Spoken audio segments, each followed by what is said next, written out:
ഇല്ല. മഴ പെയ്തു കഴിഞ്ഞാൽ തുള്ളി വെള്ളം തുറന്നുമുണ്ടാവില്ല. പക്ഷേ ഇപ്പം മഴ പെയ്തു കഴിഞ്ഞാൽ തുറന്നുമ്പത്ത് വെള്ളമാണ്. അമ്പലം പരിസരത്ത് തുള്ളില്ല.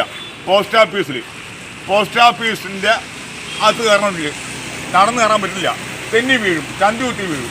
ഇത് ഞാൻ പറയുന്നത് സത്യമല്ല എങ്കിൽ തെളിയിക്കണം. നിങ്ങൾ സത്യമെന്ന് തെളിയിക്കണം. എത്ര നേരം ചേട്ടനോട് നിൽക്കാൻ തുടങ്ങിയിട്ട്? ചന്തുകുത്തി വീഴും. ഇന്നലെ ഒരു കൂട്ടുകാരൻ അലച്ചേരി താഴ്ത്തു വീണു. ഇന്നലെ അല്ല, എത്ര നേരം ഇപ്പൊ ഇവിടെ നിൽക്കാൻ തുടങ്ങിയിട്ട്? രാവിലെ ഞാൻ 1.5 മണിക്കൂറായി. ഇപ്പൊ ഇവിടെ ഇപ്പം ഈ സമരം ഒരു പ്രതിഷേധമാണ് കേട്ടോ. അതെ, അല്ല വേറൊന്നുമില്ല. ആരെയും വെള്ളം മാറ്റി മറിക്കാനുമില്ല, പക്ഷേ ഇതൊരു എത്ര നേരമായി? 1 മണിക്കൂർ കഴിഞ്ഞു. 1.5 മണിക്കൂറായി. 1.5 മണിക്കൂറായി ആയി. കാരണം എൻ്റെ പ്രതിഷേധമാണിത്. ഇതൊരു പ്രതിഷേധം മാത്രമേ ഉള്ളൂ, വേറൊന്നുമില്ല. ആരെയും മറ്റി മറിക്കാനല്ല, വെള്ളം മാറ്റി മറിക്കാനുമില്ല.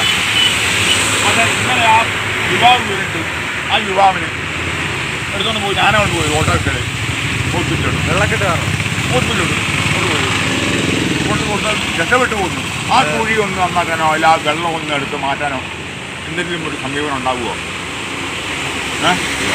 ഇത് വേണ്ടേ? നമുക്ക് ഈ നാട്ടിൽ ജീവിക്കണ്ടേ? നമ്മളെല്ലാം ബൈക്ക് ഓടിക്കുന്നവരാണ്, ബൈക്കും സ്കൂട്ടറും എല്ലാം ഓടിക്കും. പക്ഷേ തെന്നി വീണ് ആരുണ്ടാകും? ഇതാണ് എനിക്ക് കിട്ടിയത്. ഭാഗ്യം ഞങ്ങളോട് ആ കുഴിയിൽ പൊത്തോന്നാണ് വീണത്. പൊത്തോന്ന് വീണിട്ട് അടുത്തുനിന്ന് വീണത്. അപ്പോൾ അങ്ങനെയുള്ളപ്പം നമുക്ക് ഇനിയൊരു ധാരണ സംഭവം ഉണ്ടാവരുത്. അതിനു വേണ്ടി എന്തെങ്കിലും ചെയ്യാൻ ഈ വെള്ളം ഒഴുകി വിടാനുള്ള സംവിധാനം ഉണ്ടാക്കണം. ഇത്രയും എനിക്ക് പറയാനുള്ളത്. വെള്ളം ഒഴുകി പോകണം. വെള്ളം ഒഴുകി പോയാൽ സംവിധാനം. Okay, by.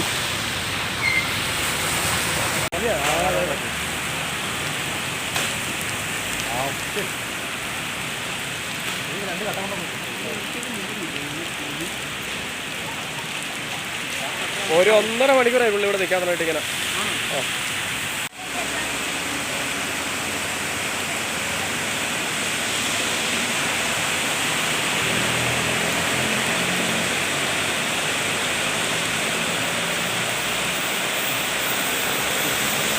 ആ